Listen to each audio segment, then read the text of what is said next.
Labas.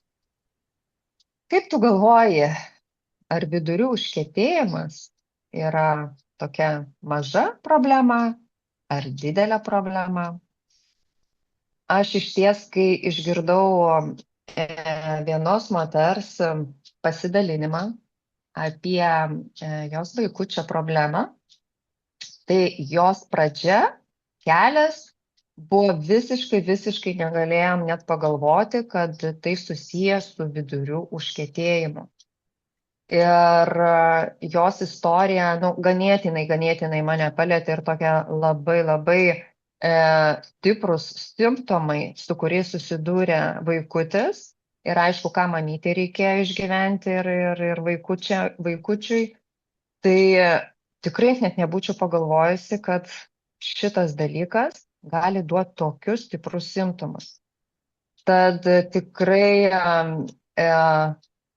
kviečiu tave likti iki galo ir išklausyti, kad vidurių užkietėjimas tiesiog nenubraukite ranką, tai yra labai rimta.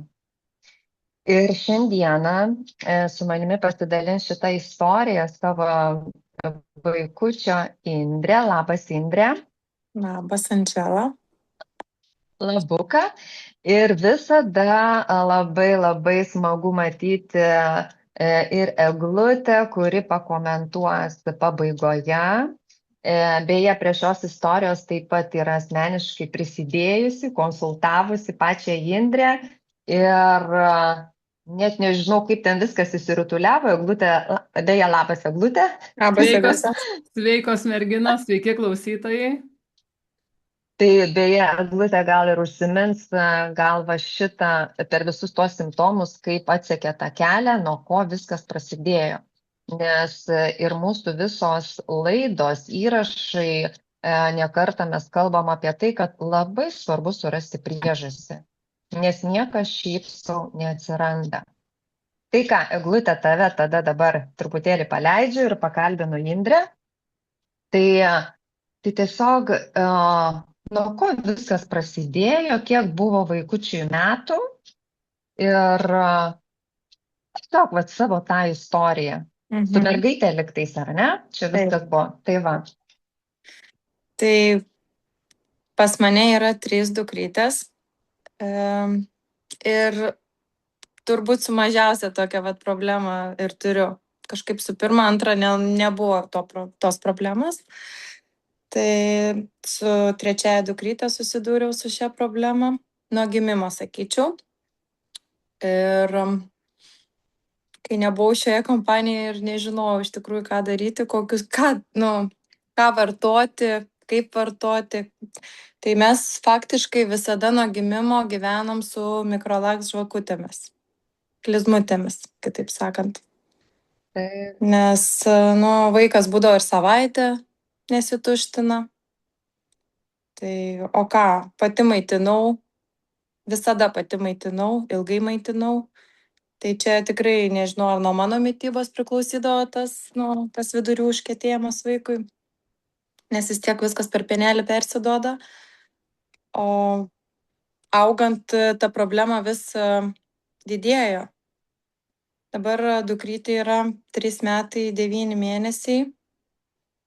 Ir didžiausias turbūt ir iššūkis buvo čia prieš porą gal mėnesių, kovo mėnesį.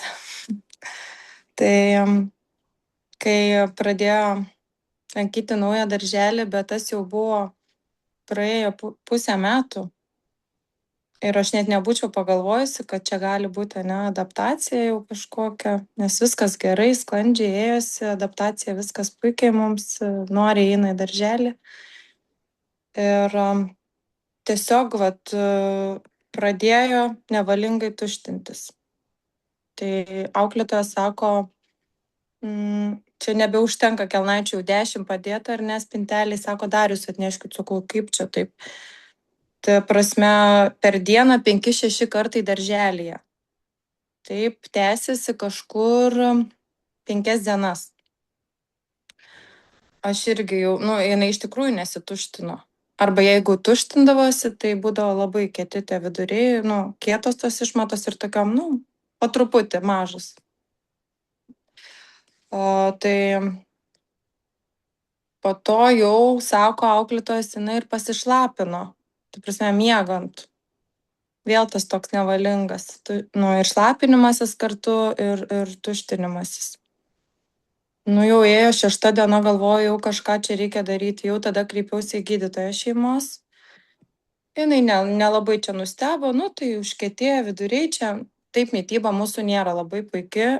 Jinai tikrai turi labai, kaip pasakyti, mažai ką valgo. Tai skaidulų tikrai mažai, daržovių pas ją tik tai gal agurkas, morka ir viskas. Prasme, aš per prievartą vaikui neįduosiu to, ko jinai nevalgo. Tenais iš košių vėl gal tik grikių košė, makaronai, blynai. Sakau, labai labai mažas pas ją racionas, ką jinai valgo. Ir visada faktiškai tas pats, tas maistas. Vandenuko irgi nuo gimimo, irgi sunkiai su tuo vandenuku draugaujam. Ir pirmame darželį, kai lankėm, irgi sakiau, duokit, jau jūs tiesiog siūlykit jai, nes jinai nepasiprašys. Jinai pati nėra, kad norėtų gerti, jai visada reikia siūlyti. Kur be būtum, jai reikia siūlyti. Ir tai jinai mažai tai išgeria. Ir šiaip jinai yra nevalgiukė tokia ir pagal savo amžių biškutę atsiliekame su svoriu. Tai ir nežinojau, kur čia, kaip sakyt, šuo pakastas. Tai gydytoja, ką, jinai pirmiausia, jums reikia pas psichologą, pas neurologą, nes čia yra psichologinės problemas. Kaip pasakiau gydytojai, kad mes keitėm sausio mėnesį darželį, o jau pusę metų praėjo, bet vis tiek gal tokia atsilikusi, kaip pasakyti, adaptacija jau polaikinė. Nors ir darželį auklėtojas kalbėjo su psichologė, sakė, tikrai negalėtų būti. Tai surašė mums tos visus siuntimukus, bet aš taip sėdžiu ir galvoju, aišku, ten bandžiau per e-sveikatą registruotis, kai pamačiau po 2, po 3 mėnesių ir daugiau, ir 4 pas kai kurį specialistą patekti, tai aš negaliu laukti, tiesiog, situacija tokia. Tada nuvykom pasidaryti tyrimus ir mums parodė infekciją. Mums parodė ir šlapimo takų, ir kažkokios 2, ir bakterijos, žodžiu, 2 infekcijos kažkaip. Tai vis tiek mergaitėm per lytinius organus persidavė kartu, kaip vis tiek ėjo viskas jau kartu. Ir ką gydytoja nuo to, galvoja, parašė antibiotikus. Neparašė antibiotikų, neparašė.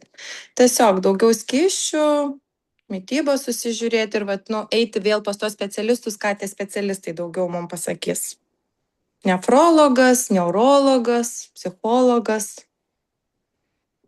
Tai aišku, toks buvo tikrai, galvoju, aš negaliu laukti, reikia spręsti problemą čia ir dabar kažką daryti.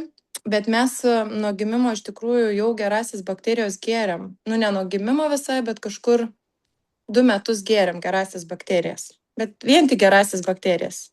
Daugiau nieko. Tai kai duodavau nuolatos, iš tikrųjų, pagerėdavo ta situacija. Bet jeigu truputį nutraukdavau, kažkiek laiko neduodavau, tai ir vėl viskas iš naujo. Matomai kažkas vis tiek yra su to organizmu, kad dar nesigamina tų gerųjų bakterijų pas ją, ar kaip.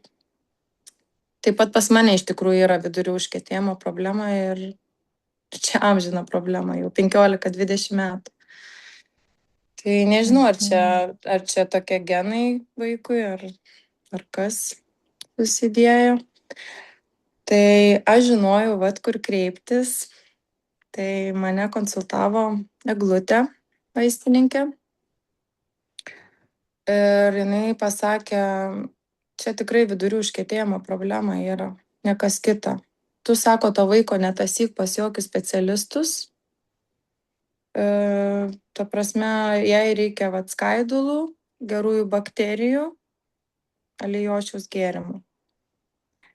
Ir aš jos iš tikrųjų ir savo intuicijos paklausiau, ir Eglutės visus tos produktus pradėjau dukrytei duoti ir mums susitvarkė per 2 dienas problema. Bet taip nuosekliai neleidau į darželį 2 dienas ir mes per tas 2 dienas beveik visą tą Alijošiaus butelį išgėrėm. Taip, su švirkštuku aš Taip. tiesiog jai, nes neįmanoma kitai buvo, tiesiog su švirkštuku, taip, po biškutį. Ir aišku, nebereikėjo mums pas jokį specialistus eiti, viskas susitvarkė, tai tada skambinu Eglutei, sakau, tai ir buvo, ką Eglutė sakė, kad vidurių užkietėjimo ir turbūt tos keistosios išmatos ateidavo pro šoną, nes ten kišenėse turbūt jau viskas kaip ir užsikišę buvo. Tai aš tikrai nebūčiau žinojusi, kad čia taip rimta yra iš tikrųjų. Nes, būčiau vėl, aišku, klizmutės, nežinau, pas kažkokį specialistą gal patekę būtumėm kada nekada, tas toks vėl. Ir neaišku, kiek čia laiko būtų išsisprendus, galbūt tik laikinai vėl ta problema. Tai dabar vėl vartojame viską toliau. Skaidulas duodu ryte, tada daviau ryte vieną ir vakare vieną. Alijošius, gerosios bakterijos duodavau jau kai tas pirmas dienas po 2, paskui po 1 profilaktiškai. Tai jūs dabar, žodžiu, šiai dienai, Indrute, ir viską ir vartojat, ar ne? Vartojam ir jinai ne kasdien pasituština, bet kas antrą dieną tai tikrai. Nes ir tas pilvelis pas ją išpūstas būdavo, visą laiką vis tiek vaikui diskomfortas matomai būdavo, tokia ir zlesnė. Ir aš žinojau, kad mes turim tą vidurių užkietėjimo problemą, bet tiesiog kaip ją spręsti, aš nežinojau. Nes, ir gydytoja šeimos nieko nepatardavo ir taip neatsakydavo į šitą klausimą. Mikrolaks, taip ir turėdavau čia prisipirkusi aš jų. Ja. Tai labai labai tau ačiū už pasidalinimą. Iš tikrųjų labai smagu tas galutinis toksai rezultatas, kad aišku, ir žmogus, kuris tai padėjo išspręsti, ar ne, kalbu apie Eglutę. Ir, žinai, dar taip pagalvoji, kaip ir prieš tą video mes kalbėjom, kad ir tu pati, ar ne, turėjai patirtį, kad netgi ir paauglės, ar ne, mergaitės, kad turi tokių problemų savo darbe, matei.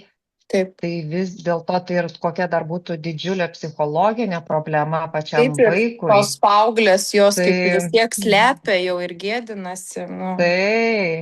Taip, tai labai labai smagu, kad tai yra išspręsta ir dar tokiam amžiui, kai sakau, ir mažytė, ir nėra įsibėgėjusi ta problema. Tai leidžiu atsikvėpti, Indrute, pakalbinsiu dabar Eglę. Tai Eglute, tu visą šitą situaciją žinai, nes Indrė į tave kreipėsi ir tikrai, ačiū Dievui, viskas labai puikiai pavyko ir labai greitai gavom rezultatus. Tai galėtum dabar iš savo pusės tiesiog papasakoti, ar ne, kaip visada, apie tas maistinės medžiagos, ar ne, kuo jos ypatingos svarbios. Ir tiesiog visą tą istoriją, kaip tu matėjai ir kaip čia viskas taip susidėliojo, kad tą priežastį radai, kad tai būtent buvo vidurių užkietėjimas. Tai klausiausi dar kartelį ir jau prieš kelias mėnesius irgi ta istorija išanalizuota. Tai pirmiausia, ką noriu pasidalinti ir pasakyti, kad visada svarbiausia surasti priežastį. Bet prie bet kokios problemos, prie bet kokios ligos, jeigu mes surandame šaknį, kaip tą piktžolę, ar ne, reikia surasti šaknį ir ją išrauti. O jeigu tu ten tik tai nuskini paviršių, tai ir auga ta problema, didėja ir kaip sakant, duoda tuos nemalonius simptomus. Tai šiuo atveju, kai Indrutė kreipėsi ir tiesiog pas mane bebūnant su mergaite, mes, tiesiog per valandą laiko, nežinau, 2 kartus įvyko nevalingas pasituštinimas ir jau tada galvoju, kad čia, kažkaip, neturėtų tai būti.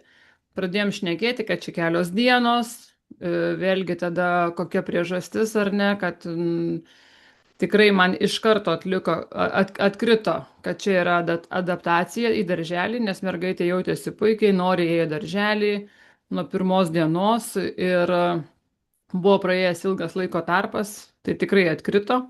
Ir aš tiesiog jau užklausiau Indrutės, ar, nu, kas kiek laiko tuštinasi mergaitė. Kas, kas kiek dienų išeina ant rimto ir būtent kaip išsituština. Ar kaip stirnytė, ar ne, spiriukais, ar normaliai pasituština dešrelė, kaip nu, normalus tas pasituštinimas turi būti ne viduriavimas, ne spiromis, o turi būti tiesiog normali išmatų konsistencija.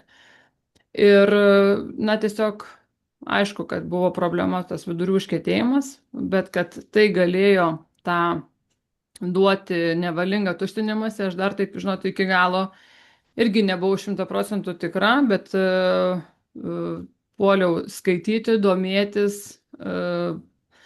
ankstesnius prisiminti atvejus, kada irgi yra tekę konsultuoti.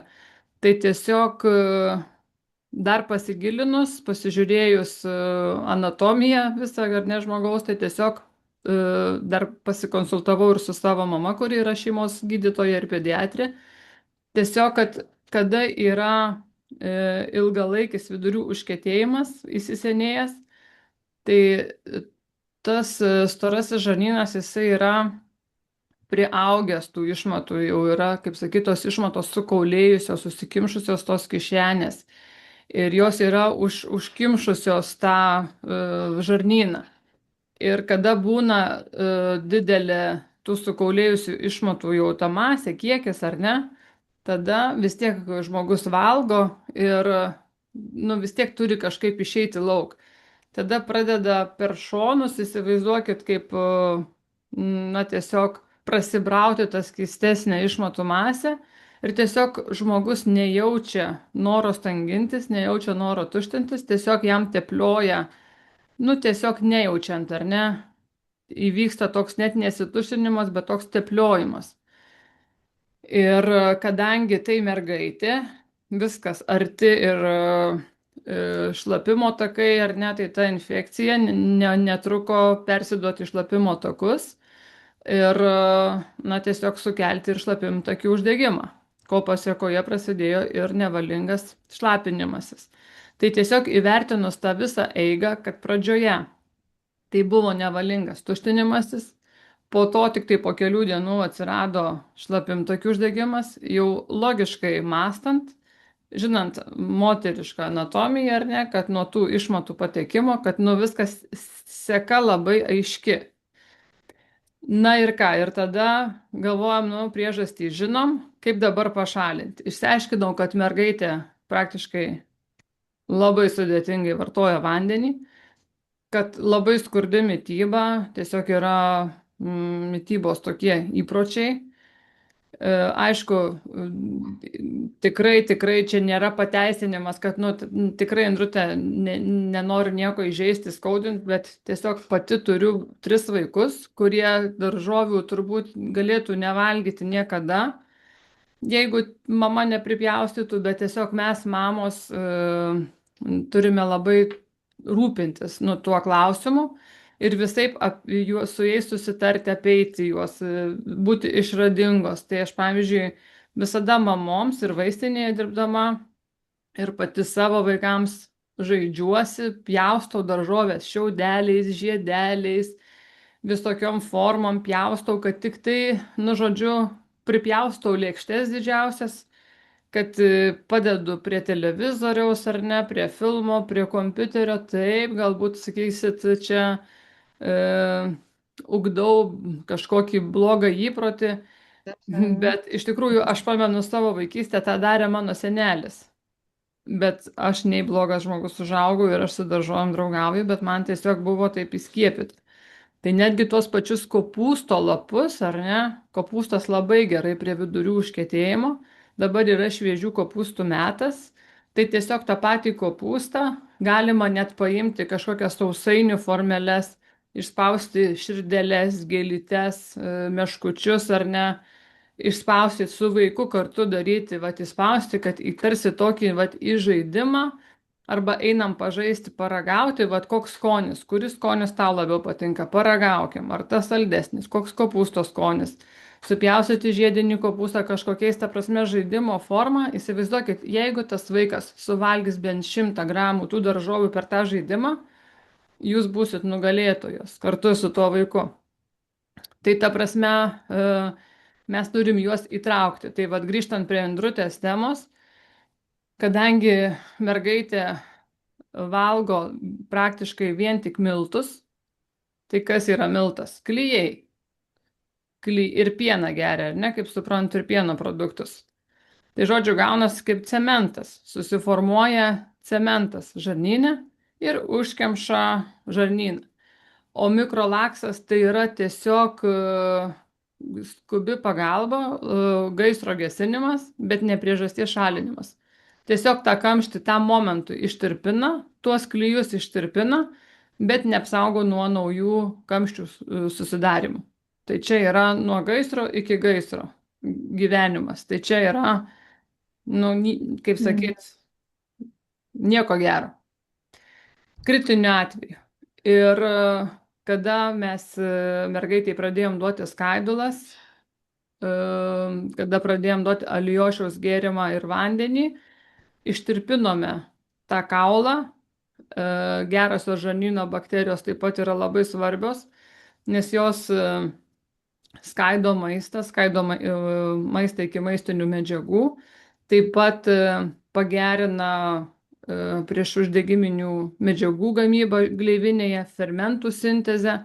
Nu tai žodžiu, suma sumarum, viską sudėjus mes gavome tą rezultatą, kad sumažinome žarnyne vykstantį uždegimą, pagerinome žarnyno konsistenciją išmatų, na tiesiog jas suminkštinome, atmirkėme žarnyną, atmirkėme kišenes kaip kokį prisvilusi puodą ir tos išmatos pajudėjo. Ir kai jos pajudėjo, tai kaip Indrutė sakė, mano, sako, mergaitė tuštinosi kaip suaugęs vyras, gerai pavalgęs. Tiesiog po pilną puodą ir kelis kartus. Tai vat viskas, kiek buvo prisikaupę to brudo, šlakų ir tų senų sukaulėjusių išmatų, kurios tai nėra vien tik tai problema, kad užsikimšo, ar ne, bet įsivaizduokit, tai kelia uždegimą. Jos tokiame karštyje, mūsų kūno temperatūra yra 36,5 normali, tai tokiame karštyje jūs pasidėkit mėsą. Ar, nu, bet ką, pasidėkit ir laikykit tokiame karštyje maistą. Taip, prasidės puvimo procesai, tai įsivaizduokit, jeigu vaikas nesituština po kelias dienas, pas jį vyksta ne virškinimas, o puvimas. Ir tas puvimo metu išsiskiria nuo toksiškos medžiagos, ne? Nu, amoniakas, toksiškos medžiagos, kurios dar gilina uždegimą ir mažina fermentų kiekį, naikina mūsų gerasias žarnyno bakterijas, o kodėl Indrutė sako, jos nesidaugina. Taip, jeigu ten vyksta puvimas ir išsiskiria toksinės medžiagos, tos bakterijos jos žūsta. Atsiprašau, išdžiūvo. Aš čia kosėjau. Tai va, tai tiesiog, ką norėjau pasakyti, kad reikia žiūrėti tą problemą ne į kaip kažkokį, nu vat, nepasituštino, užkietėjo, nu paskaudėjo pilvelį ar ne, ten darželį nevalingai pasituštino, gal kažkas pasijokė, bet reikia žiūrėti ne kaip į smulkmeną, bet tas dalykas ateityje gali būti labai rimtų, didelių ligų priežastimi. Tai, kad vaikas gyveno su vidurių užkietėjimu, ateityje tai gali peraugti į labai labai rimtas ligas. Nes žarnyne vykstantis uždegimas, tai reiškia imuniteto griūtis, nes imunitetas mūsų yra namai žarnyne, gyvena žarnyne. Tai žarnyno uždegimas greuna imuninę sistemą. Imkim tokias ligas kaip onkologija, tai yra imuninės ligos, imuniteto deficito. Toliau, žarnynas yra mūsų smegenų smegenys, reiškia, mes galime turėti raidos sutrikimą, galime turėti nervų sistemos problemų, depresijų, nemigų, kažkokių pilna dabar tų sutrikimų ar ne yra vaikų tarpe. Ta prasme, žarnyno uždegimas gali būti labai rimtų ligų priežastimi. Tai tada, kai tą supranti, tada ir tą kopūstą formelėmis pjaustai, ir tuos agurkus šiaudeliais, į visą kitą darai, kad tik tai, žodžiu, išvengti šitų dalykų. Tai aišku, kai mes turime mažai laiko, kai mes turime daug reikalų, kas turi daugiau vaikučių ar ne, tai irgi, nu, atrodo, nu, čia nesuspėsi su visiems pripjaustyti, visais pasirūpinti, nu, tikrai, nu, aš pati žinau, kaip yra, 3 vaikus turiu. Tai ačiū Dievui yra papildai, tokie kaip skaidulos. Tai skaidulos ir yra tas dalykas, ką mes kramtome, vat kopūstą kramtai, tai, kad tu kramtai ir yra skaidula. Paėmė morką, paėmė agurką, agurkas, arbūzas, ne agurkas, tas agurko vidurys, tai atrodo, ten gali perkandai ir nuryti, jau ten daug kramtyti nereikia, kaip kopūsto. Tai kuo daržovė ilgiau kramtoma, tuo daugiau skaidulų turi. Tai reiškia, vat kaip kopūstas, salota, kuo ilgiau kramtai, tuo daugiau skaidulų. Tai vat tos skaidulos tablečių pavydale, miltelių pavydale, jos yra labai didžiulis išsigelbėjimas šiais laikais, kai mes nesuvalgome tų daržovių pakankamai. Tai čia yra mums tiesiog gelbėjimosi ratas. Bet su skaidulom reikia nepamiršti gerti daugiau vandens, nes jos brinksta. Labai svarbu, kad skaidulos būtų ir tirpios, ir netirpios viename. Jeigu vartojam papildą, tai kad būtų visokių skaidulų, ir tirpių, ir netirpių. Nes tirpios skaidulos, jos veikia kaip bakterijoms, kaip dirva, kaip maistas. Na, tiesiog jos reikalingos mūsų bakterijų kultūrai palaikyti. O netirpios skaidulos, jos veikia kaip šluota. Jos prašluoja mūsų žarnyną. Bakterijos gerosios irgi sakysit, nu, kam jų reikia, ar ne? Nes, nu, tiesiog mes gal kefiriuką, va ten kokį jogurtėlį paduosim vaikučiam, ar ne?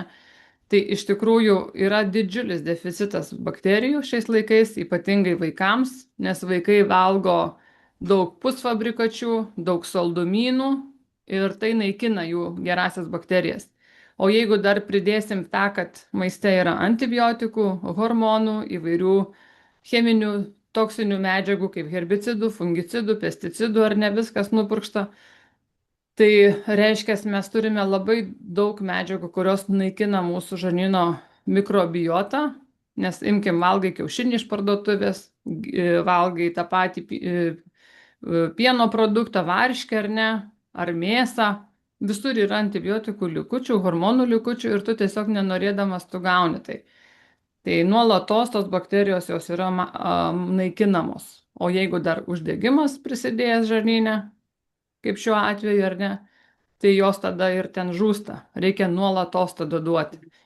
Tai aš pati, pavyzdžiui, gerasias bakterijas geriu jau dabar, turbūt galvoju, pagal vaiką visada skaičiuoju mažiausia, tai 7-8 metai kiekvieną dieną. Kiekvieną dieną. Būna retkarčiais, kad praleidžiu.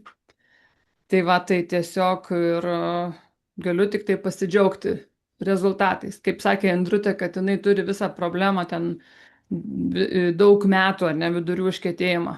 Tai aš tokia pati, aš visą gyvenimą vargau su vidurių užkietėjimu. Ir tiesiog priėmiau taip, kaip, kad, nuo gimimo. Visą gyvenimą vargau. Ir tas vargas pasibaigė, kai pradėjau naudoti 8 ar 7 metai bakterijas. Dabar, neatsimenu, kiek čia, 2 metai tabletėmis skaidulas, dar prieš tai kitas skaidulas gėriau, tai jau irgi keli metai skaidulas naudoju ir laiks nuo laiko lijošių pavartoju. Tai nebeturiu jokių problemų su tuštinimusi, su vidurių užkietėjimu, jau nemažai metų, jokių problemų, kur sakiau, kad čia galbūt yra genetiškai ar, tiesiog jau, taip jau mano organizmas toks, ne? Tai čia ne joks ne organizmas. Čia reiškia ženklai, kad, tau trūksta kažko. Tai ir pabaigai pasakysiu vėl, ar ne? Grįžkime į pradžią. Indrė bandė užregistruoti vaiką pas psichologą. pas neurologą, pas nefrologą ir įsivaizduokit, eilės 2, 3 ar 4 mėnesiai, ar ne? Ir dabar įsivaizduokit, laukia jinai, vat vis dar eilėje būtų pas specialistą, vaikas tiek laiko nevalingai tuštintųsi. Faktas, kad jau būtų šlapimtakių ir šlapimo pūslės uždegimas perėjęs į antibiotikų vartojimą 1000%, nes, nu, taip būtų, nes išmatos nuolatos patektų į šlapimtakius. Reiškia, imuninė sistema dar labiau sugriauta, žarnyno mikrobiota dar labiau sunaikinta, problema dar gilesnė, ar ne? Ir dabar įsivaizduokit, jeigu dar pridedam psichologinę tą momentą, kad darželyje vaikai tikrai ir mato, ir užuodžia, ar ne, kaip pati mergaitė jaučiasi. Ir ta prasme, kokios traumos galėjo įvykti visam gyvenimui, kur galbūt tas vaikas tik tai jau užaugęs, ar ne, vat, spręstųsi paskui tas traumas. Ir ta prasme, Ir pasislėpus dar tai daro. Taip, ir dar pasislėpus, tai, nu, ta prasme, tiesiog aš noriu pasakyti tokį dalyką, kad atrodytų nekaltas mažo vaiko va tokia problemėlė, kur, mažas vaikas čia dar, tai nesupranta ten tie darželiai jos grupiokai, ar ne? Bet jie viską supranta ir viską mato ir viską išgyvena. Iš tikrųjų, pačios prisiminkim, ar ne, tas savo 4-5 metų tikrai, jeigu traumą patyrėm, tai tikrai prisimenam kaip vakar dieną.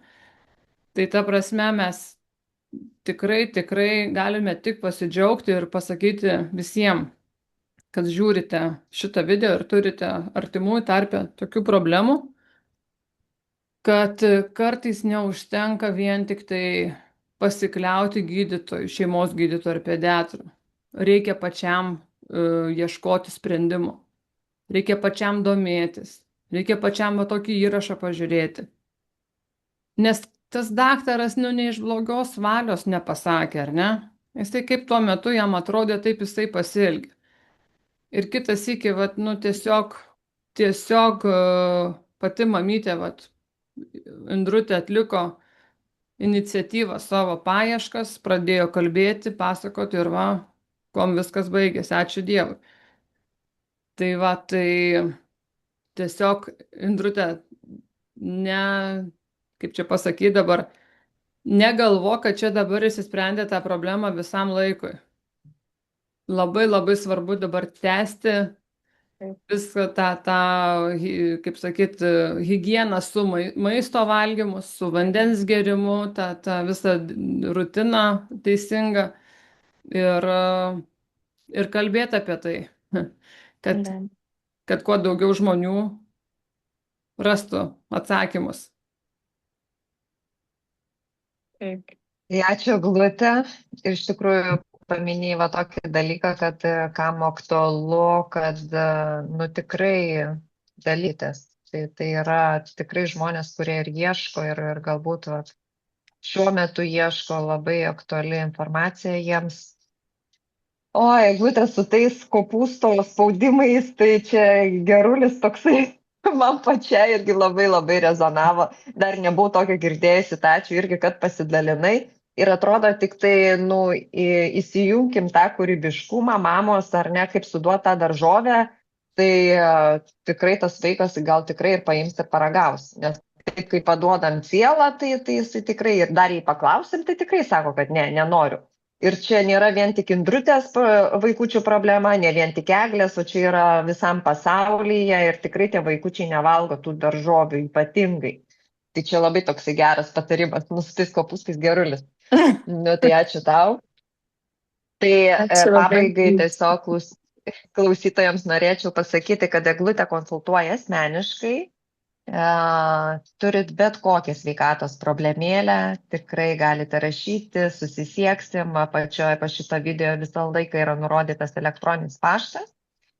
Ir visos tos maistinės medžiagos, ką Eglutė ir Indrė pakomentavo, papasakojo, tai jos irgi yra ir turi būti, ar ne, natūralios, ypatingai natūralios, geriausia viskas iš maistinės grandinės, kas pagaminta iš maisto.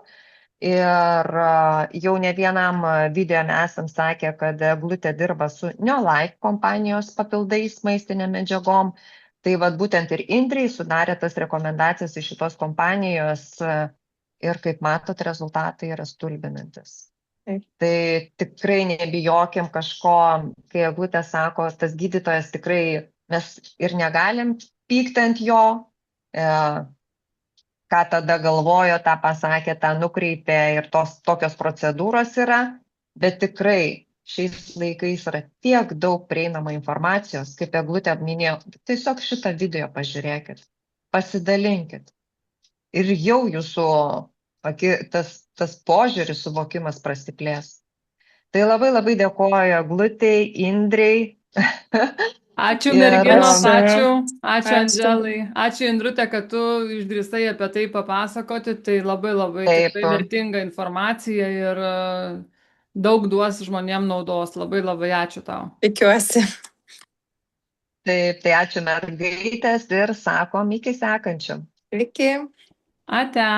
Viso. Ate.